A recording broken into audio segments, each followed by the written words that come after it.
Hey guys, it's Editor over BHA here bringing you a new video. I'm pretty excited about this one. I'm not exactly sure why, but this is involving the transmission BitTorrent client. So as you can see here, you can run this client on a Mac, Linux, terminal, web. I mean, it pretty much runs on anything. And if you ever use peer-to-peer torrent downloads for anything, then this is definitely something worth checking out. I use it a lot to download ISO images for various Linux distributions. I play a lot with the different versions of Linux, and so keeping up to date with the latest builds and stuff is always a task in itself. As I said before, I'm not condoning downloading illegal software or movies or anything like that. So, I mean, I know most people, when they think torrent, they think illegal activity and all that kind of stuff. That is not what it is. Torrent downloads are just a peer-to-peer downloading protocol. Lots of different companies use it for downloading software and stuff like that. That is what I use it for. So just want to make sure I reiterate that. Nonetheless, if you haven't checked out the Transmission BitTorrent client yet and you are doing torrent downloads for stuff, definitely check it out because it is a pretty cool client. Nonetheless, let's get started.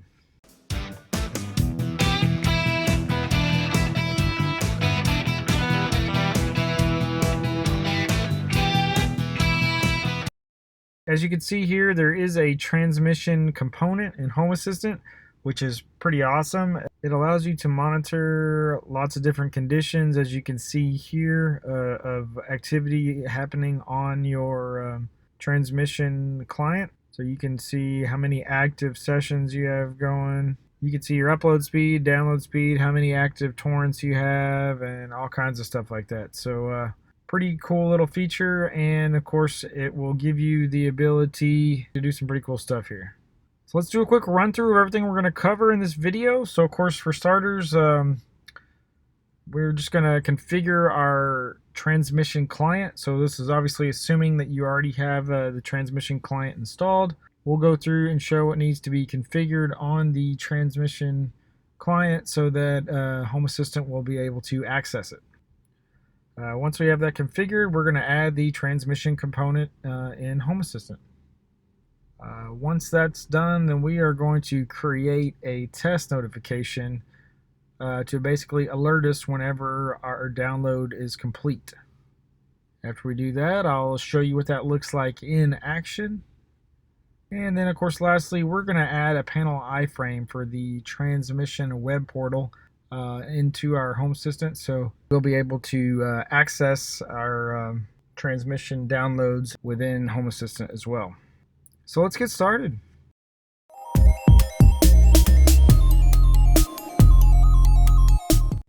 Alright, so I have my transmission client running on a Mac. So I'm going to go up here to Preferences, and I am looking for the Remote section, which is the last section in the Preferences tab on the end here. Click on that, and basically we want to enable remote access, and we're going to require authentication and set up a username and password. I just called my username Has. You can call yours whatever you want. And by default, the listening port is 9091, so I don't have a reason to change that, so I'm going to leave that the same here. And if you want added security, you can limit the allowed connections to just a certain list of IPs. Mine's only accessible internally, so I'm not too worried about it outside my home network.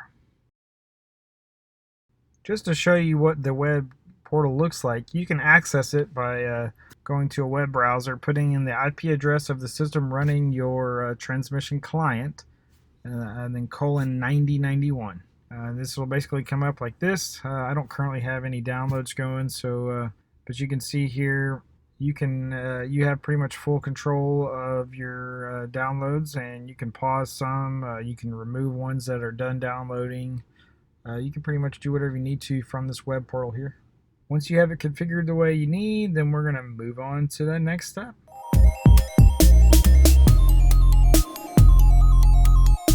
Alright, so now we are ready to add the transmission component in Home Assistant. So we're going to edit our configuration.yaml file here, find us an open spot, The name of the component, of course, is transmission. For the host, this will be the IP address of the machine running the transmission client. For me, mine is 10.10.10.20. Now I put my username and passwords in my secrets.yaml file here. So for username, I'm just going to say exclamation secret, and then I called it transmission underscore user. And the same for my password, exclamation secret and transmission underscore PW. For the scan interval, I set mine to 60. That's seconds. It will check the status every 60 seconds. I feel like that's enough. Once a minute. I don't know that I need to have it checking any more than that. All right, so for monitored conditions, there's a list of monitored conditions. You don't have to choose all of them. For me, I went ahead and added all of them in there. It's more of a preference thing, but the different choices are current status, download speed, upload speed, active torrents, paused torrents, total torrents, started torrents, and completed torrents.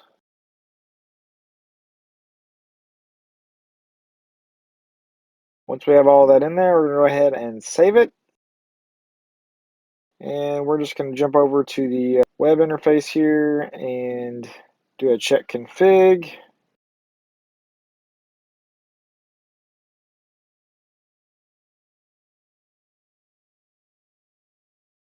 Everything looks good, so we'll go ahead and restart Home Assistant. Give that a second to come back up. And we'll move on to the next step.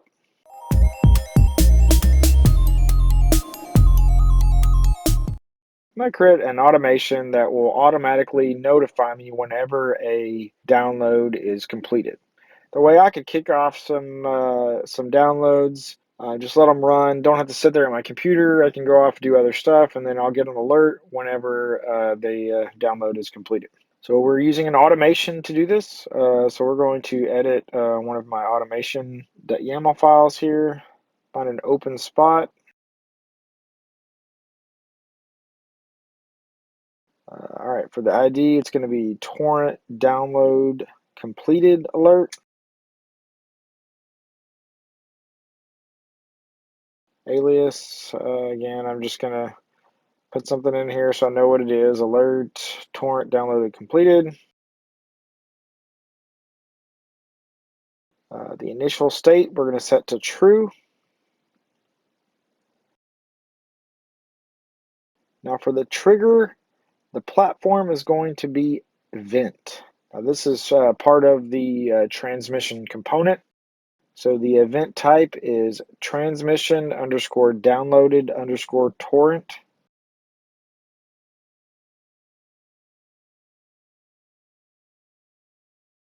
Now for the action, I'm just going to call one of my notify components. So the service will be notify.alert underscore Adrian. That's my standard text alert that I get on my phone. For the data template, I'm going to set the title to be download completed.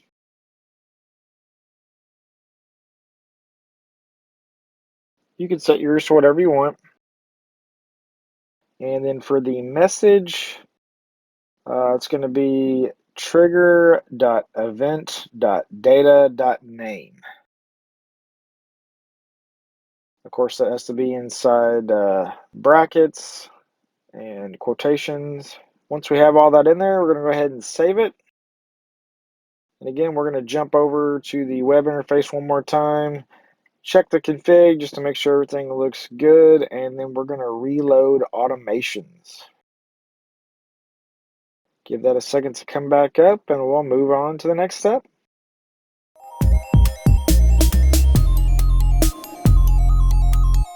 All right, so I'm back on my Mac here that has the transmission client going.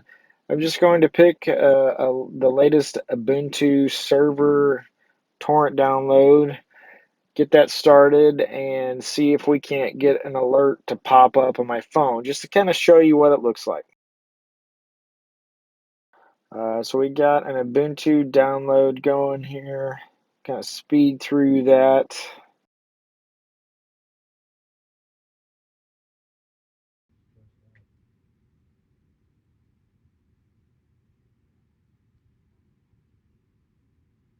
Boom. There's the alert coming up on my phone. Basically texted to me. It says Ubuntu 19.0.4 live server. You know, the ISO has downloaded. That was the title of the download that we started. Pops up there, lets me know that it's completed. Bam, I could have been anywhere. It would have sent me that notification and it would have let me know that it's done. Pretty cool. I like it.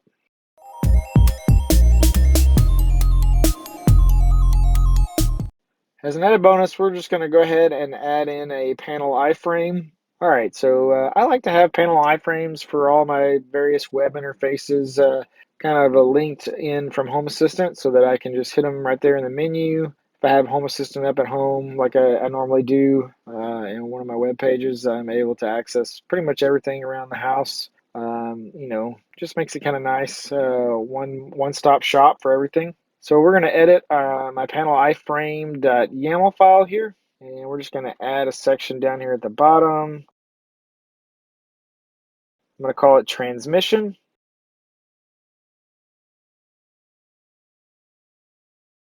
For the title, again, I'm just going to say transmission.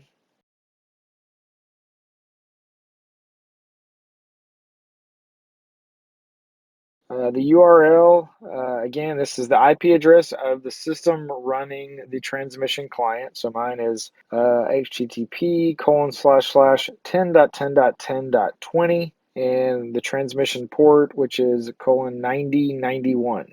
For the icon, I'm going to add in a MDI icon, which will be briefcase-download, just to give it a download button. All right, once we have all that in there, we're going to head and save it. And of course, again, we'll jump back over to web interface, make sure our config is good, and of course, we'll restart Home Assistant one last time for the changes to take effect.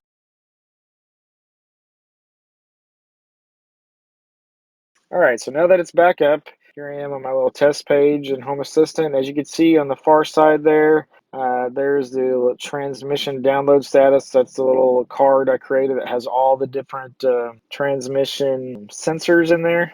Currently have one active torrent. It's still there. As you can see on the left side, we now have a link for transmission.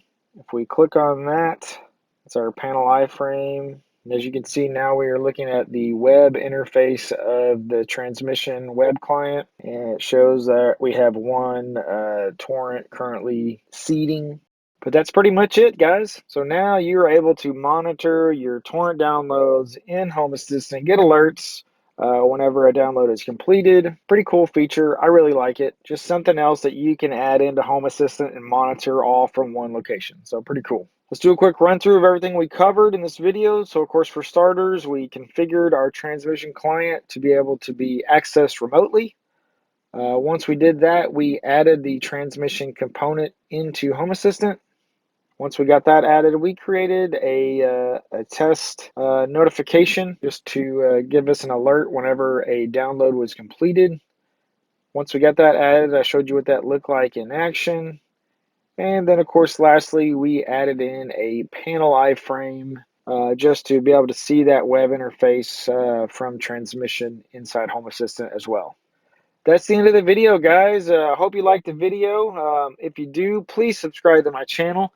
If you have any questions or comments, hit me up in the comments below. As always, if there are any videos out there that you would like to see that I don't already have out there, let me know in the comments as well, and I will see if I can't get something put together for you guys. Otherwise, I'll see you guys around. Thanks.